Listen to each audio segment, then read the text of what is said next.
So the Sussexes just wrapped up their little Australia adventure, and wow, the internet is absolutely on fire. Social media is divided, news channels can't stop talking, and there's a phrase floating around that's so brutal it actually made me double-check my sources. But here's the thing that's got everyone talking. According to multiple royal commentators and biographers, this wasn't a charity tour. It wasn't a goodwill mission, and it definitely wasn't an official royal visit. They're calling it something else entirely, something that honestly sounds like a movie title you wouldn't want your name attached to. And once you hear what they're saying, you're not going to look at those beach photos the same way again. Ready? Let's get into it. Because this story has more layers than a wedding cake, and every single one of them is fascinating. Now, I want to pause for a second and be really clear. I'm not here to trash anyone. I'm a news commentator, not a gossip columnist. My job is to look at what experts are saying, compare it to the facts we can verify, and then let you make up your own mind. That's the approach I've always taken, and that's what I'm doing today. But when multiple experts use the same brutal phrase, trash for cash, you have to at least ask the question, right? You can't just ignore it. That's exactly what royal biographer Robert Jobson, news commentator Samara Gill, and The Sun's royal editor Matt Wilkinson have all said. These aren't random influencers on TikTok. These are seasoned journalists who have covered the royal family for decades. Their claim that Prince Harry and Meghan Markle's trip down under was basically a money-making exercise disguised as a royal tour. Ouch. I mean, that stings just hearing it. But wait, there's a twist that makes this whole thing even more interesting. Matt Wilkinson actually started by apologizing. Yeah, you heard that right. He admitted on a podcast that he used to call these trips faux royal tours, but now he's rethinking his entire position. Why the change of heart? Because, according to him, the couple has found a way to make these visits look exactly like official duties while quietly running side businesses in the background. And that's where the curiosity gap opens wide. Because if it's not a royal tour, what exactly is it? Is it a celebrity vacation, a business development trip, a PR reset, or something else we haven't even considered yet? That's the loop I'm going to keep pulling on throughout this video. Let me give you a mini payoff right now. Samara Gill didn't hold back, not even a little. She said, and I quote, "It's pretty craven." For those of you who don't use that word every day, like me, until I looked it up, craven means cowardly or contemptibly lacking in courage. Strong word. She pointed out that real royal tours, the kind done by working members of the royal family, are meant to strengthen diplomatic ties, promote British interests abroad, and be a good look for the United Kingdom. That's the whole point. That's why taxpayers have historically supported these visits. But this trip, she claims, it's all about bolstering Harry and Meghan's own image and lining their own pockets. Then she dropped that 7-word headline that's now absolutely everywhere. This is a trash for cash tour. And here's the kicker. She didn't just say it once and move on. She doubled down. She gave specific examples. And this is where the dopamine really hits, because the examples are visual and memorable. According to reports, during this trip, Harry and Meghan visited a children's hospital in Melbourne. They posed for photos with young patients, kids battling serious illnesses. Then, later in the same trip, they went to a homeless shelter. That sounds fine on the surface, right? Charity work is charity work. But here's what got people talking. According to commentators, Meghan was reportedly wearing a watch valued at around $25,000 at a homeless shelter while handing out food to vulnerable women. You see the tension there, right? That's the kind of contrast that makes people stop scrolling, rewind, and watch again. I'm not saying it's wrong to own expensive things, but the visual of a $25,000 watch at a shelter for people who have nothing, that's going to create a reaction, and it did. But here's where it gets even more interesting, and this is the part that really opened my eyes. According to sources close to the couple's business operations, Meghan has already registered her lifestyle brand as Ever in Australia. Think about that for a second. She filed paperwork to sell her products, including those famous pots of jam, in a country she was visiting for what was publicly described as a charitable tour. So the same trip where she's hugging children and shaking hands with veterans, it's also a product launch field trip. She also appeared on MasterChef Australia, which, and this is according to Matt Wilkinson, ties directly to her Netflix cooking show and her broader As Ever brand strategy. So, is it charity or is it marketing?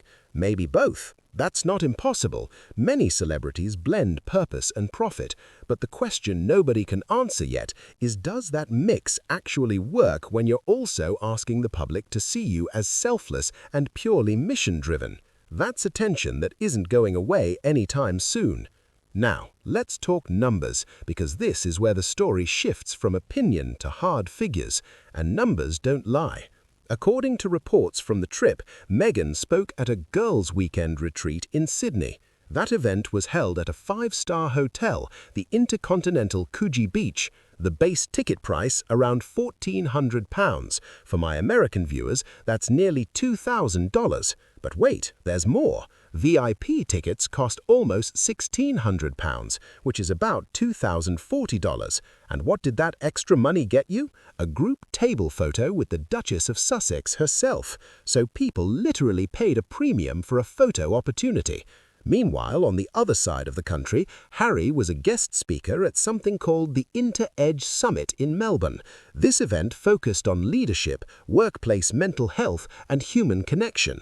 Delegate tickets started at £525, platinum tickets £1,250, and here's the one that really surprised me. You could even pay £260 just to watch his speech online later, a virtual ticket for on-demand access. Now, I'm not a mathematician, but when you add up all those ticket sales, plus the brand registration, plus the MasterChef appearance, plus whatever other commercial deals were quietly happening, that adds up to a lot of jars of jam, a lot of jars. But before you make up your mind, and this is crucial for fairness, here's the other side of the story. Harry and Meghan's office has rejected all these claims. They issued a statement saying the trip was privately funded. They even flew commercial business class on Qantas from Los Angeles to prove it. No private jets this time. And they insisted that the focus of the entire visit was on mental health awareness, community resilience, and support for veterans and their families. They also said they were there to amplify organizations delivering measurable impact, not to promote themselves. Their office specifically pushed back on the idea that this was a publicity tour, calling it a listening and learning mission. So, who do you believe? The commentators who say it's a cash grab, or the couple who say it's genuine service? That's the loop I'm leaving open for now, but I promise we're going to come back to it. However, and this is a big however, the kind of however that changes everything, there's also the security cost controversy. According to public complaints and local news reports, Australian taxpayers may have ended up paying for extra police security across Melbourne, Canberra, and Sydney. The couple says they funded their own travel and accommodations. That's not in dispute. But security for a high-profile visit like this, that's a grey area. When a former royal and his wife visit a country, even for private reasons, local law enforcement often has to step up protection, and that costs money. So even if Harry and Meghan paid for their own flights and hotels, the Australian public might still have footed a significant bill. And when you add that to the paid ticket events, the commercial brand registrations, and the Netflix tie-ins, the line between charity and commerce gets very, very blurry. Some might say it disappears entirely. Let me throw in some historical context, because this actually goes back to the late Queen, and this is where the story gets a little emotional for royal watchers. According to royal biographer Robert Jobson, the late Queen Elizabeth II saw this coming years ago. She famously insisted that the Sussexes could not be half in and half out of the royal family. That was the whole point of the so-called Sandringham Summit, that dramatic meeting where the future of Harry and Meghan's royal roles was decided. The late Queen and the then Prince Charles, now King Charles III, said no to any hybrid arrangement. You were either a working royal, following all the rules, or you stepped away completely. There was no middle ground. And now, years later, here they are doing events that look royal, feel royal, and are structured like royal tours, but are technically private and commercial.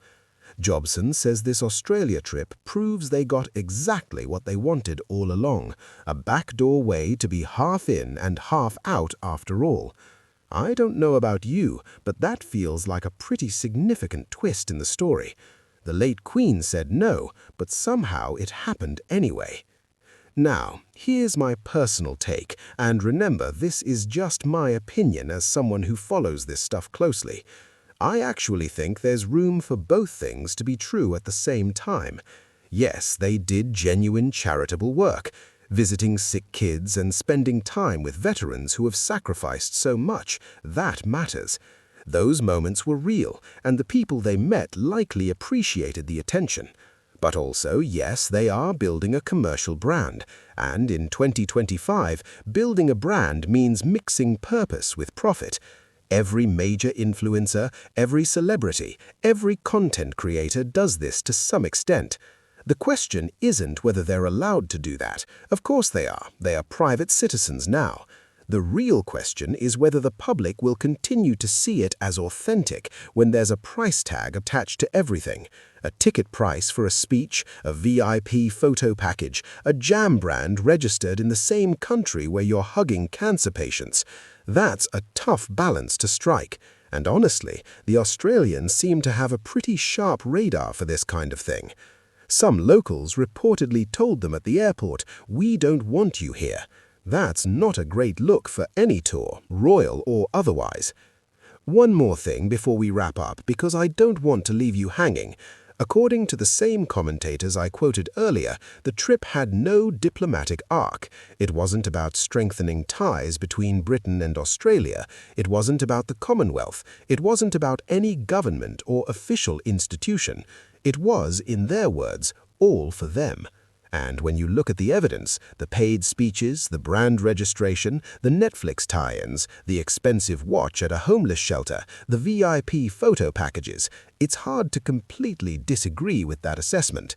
But here's the final curiosity gap that keeps me watching, and I hope it keeps you watching too. What happens next? Will this strategy actually make them more popular, or will it backfire spectacularly? Because if every charitable act now comes with a commercial link, people might start asking harder questions. And once those questions start, they don't stop easily. That's a story that's far from over. There will be more trips, more brand launches, more interviews, and more controversy.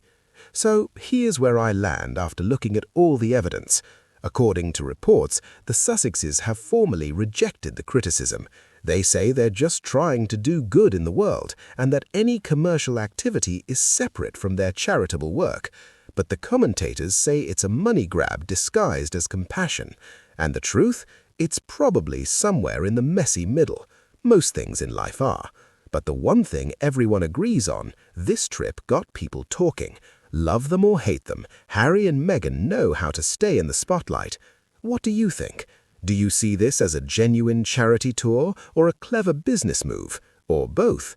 Let me know in the comments, and don't forget to subscribe because this royal drama is not slowing down anytime soon. Thanks for watching, and I'll see you in the next one.